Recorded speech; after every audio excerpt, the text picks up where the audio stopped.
Hello and welcome to my video where I'm going to show you how to create a simple and secure USB Bitcoin wallet.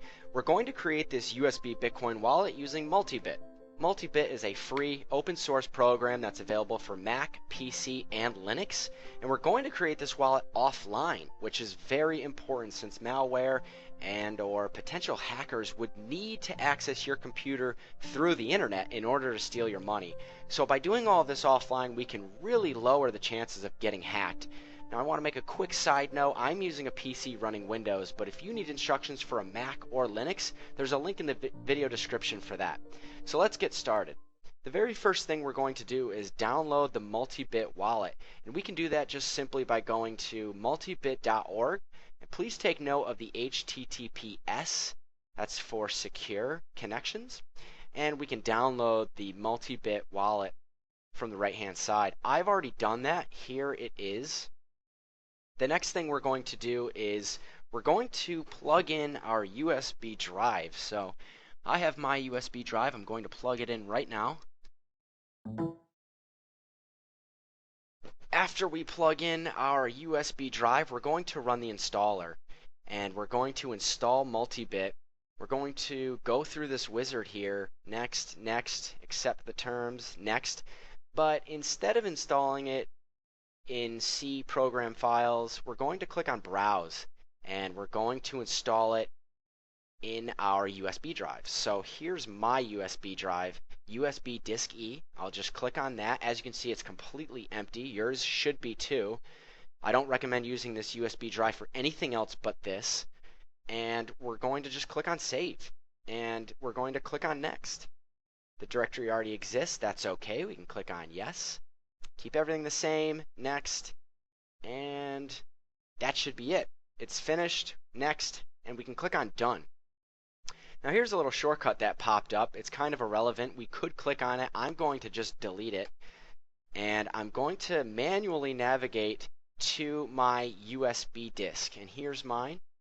Just click on my computer, USB disk E, and here is our Multibit installation. Now there's one quick thing that we need to do in order to run Multibit locally on this USB, and that's right click anywhere in this folder, click on new, text document, and we're going to delete everything, even the TXT part, and we're going to type this in, multibit dot properties. And I made a typo. No, I didn't. Multibit properties. Click on enter, and we're going to get a little dialog box. Are you sure you want to change it? And I'm going to click on yes, and that's going to allow us to run Multibit locally. So now that we've done that, let's go ahead and run Multibit, and that's going to be this exe file here. We can just double click on that, and that's going to launch Multibit. Now Multibit's going to attempt to sync with the network, and I'm connected to the internet right now, and I think it's a good idea to sync Multibit with the network, let it completely sync, and once it's completed syncing, it's going to say online, synchronized with network. Now we're going to close Multibit, and we're going to unplug our USB drive from our computer safely, and we do that by clicking on this little white arrow, right-clicking on the USB, and we're going to eject the USB storage device. Now it's safe to remove this USB storage device. I'm going to unplug it. Now I'm going to disconnect from the internet, and I can do that just by unplugging the cable or turning the switch on my laptop for my wireless card from on to off. You can also right-click on the network icon down here in the bottom right, right-click, open network and sharing centers, change adapter settings, and we can right-click on our wireless adapter or our local area connection, and we can click on disable, and that's going to disconnect us from the internet. Now it's important that we disconnect ourselves from the internet before we restart our computer. Often there are programs that will start with your computer and connect to the internet immediately. So we don't want that to happen before we can disconnect. So we're going to disconnect from the internet. Now let's restart our computer, and when we do, we'll still be disconnected from the internet. Okay, now that we've plugged in our USB back into our computer, we're going to navigate to our USB drive. So here's my USB drive right here. Once again, we're just going to double click on the multibit.exe file. That's going to launch multibit. Now it's not going to be able to connect to the network, but that's okay. We can still create a new wallet. So let's click on New Wallet. And we're going to create a new wallet. Let's call this my USB wallet.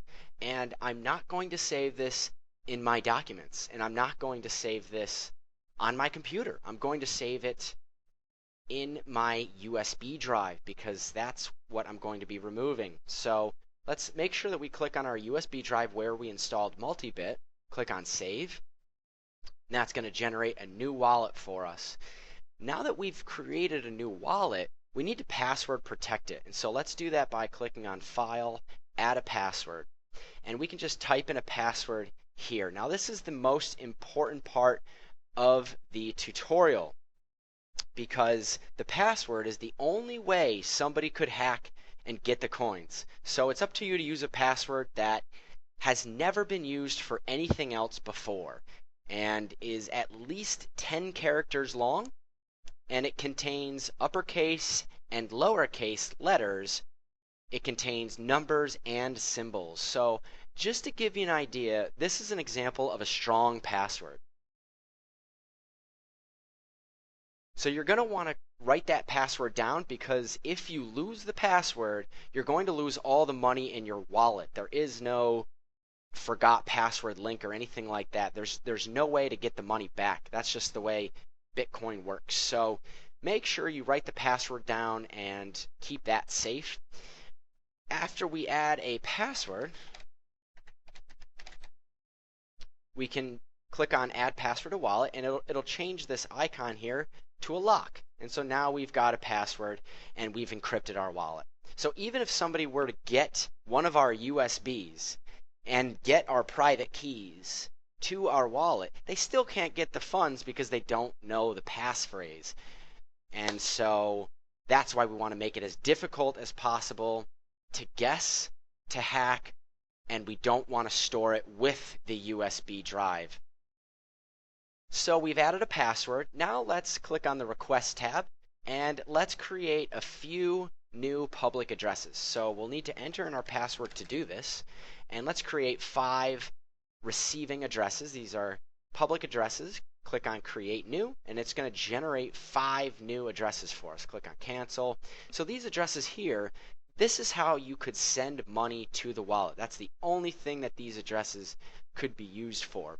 And you could click on one of these addresses, and you could go over here and click on this magnifying glass, and you could take this QR code and you could put it anywhere. You could put it on a website, and you could say, hey, we're accepting donations or we're accepting payments and what have you, and people can use this QR code to send money to the wallet. So now that we have some addresses, we're going to close Multibit, and I'm going to actually safely eject my USB drive. Right click, eject, and now I have my wallet on my USB drive in my hand.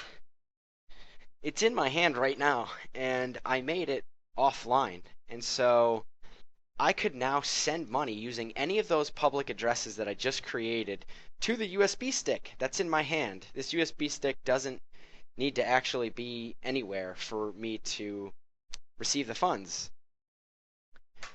So let's just do a little test. Let's take it a step further.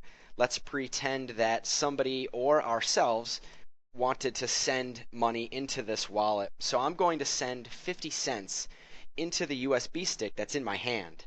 And so we're going to check that. Okay, so I've just sent 50 cents to my USB Bitcoin wallet using one of those public addresses that we created. And now let's go ahead and pretend that we want to send the money now out of our USB wallet. So we're going to need to connect to the internet to do this. So let's just say this is even a completely different computer, and this is a week or months later. So we're on a different computer, And this computer that we're on is going to have internet, so let's re-enable the internet here.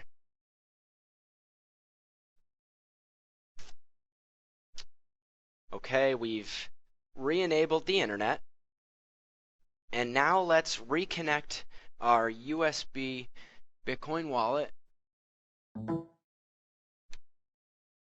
There we go. Okay, so now it's time to retrieve the funds from our wallet, and we're going to send them out of the wallet. And we can do that by opening up the USB. There it is right there. Here's the shortcut, multibit.exe. We're going to just launch that. And because we're connected to the internet, we're going to be able to synchronize with the network. And you can see that the money is already in here. So the second that we're able to connect to the internet, the money will appear in our wallet, and that's really all we need to do.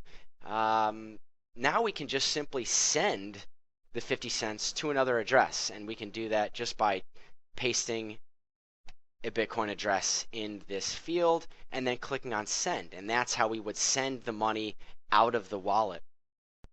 Now there's also something that you could do is check the contents of the wallet. So let's just say you have you're not sure how much money is in the wallet. People or yourself have been sending money to the USB wallet and you're not sure how much is in it. You could always just take one of your addresses and you could just copy it, and you can head over to blockchain.info. Once again, please take note of the HTTPS, and just take your public addresses and you can paste them or type them, and we can just search and we can see how many transactions and for how much. So you can see that no transactions have been made with the address that I just punched in, but I have 6. So which address did I just use? Well, to be honest, I don't remember. So if I wanted to, I could just simply copy each of these until I find the one that I just used, which is this one.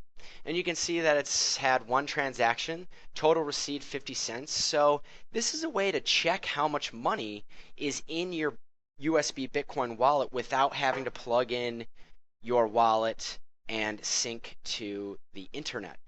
So I just wanted to point that out. I created 6 addresses right here. You could use one, but that's how you could check the balance of your wallet without actually needing the USB device. So also, I just wanted to make one final note. You should back up your USB drive so that if anything happens to it, you have a second or a third or even a 4th backup copy of your USB drive that you can fall back on and use to recover your funds. So to do that, you would just simply plug your USB drive into your computer and you would just copy the contents, right-click, copy, and then you would paste them into a fresh second USB drive. So I just wanted to point that out, and it's very important to do that as well. Okay, that's how you create a USB Bitcoin wallet, and that's fairly secure, and we made it offline. So I hope you enjoyed the video. I hope you were able to follow along. If you have any questions or comments, like always, please feel free to leave a comment.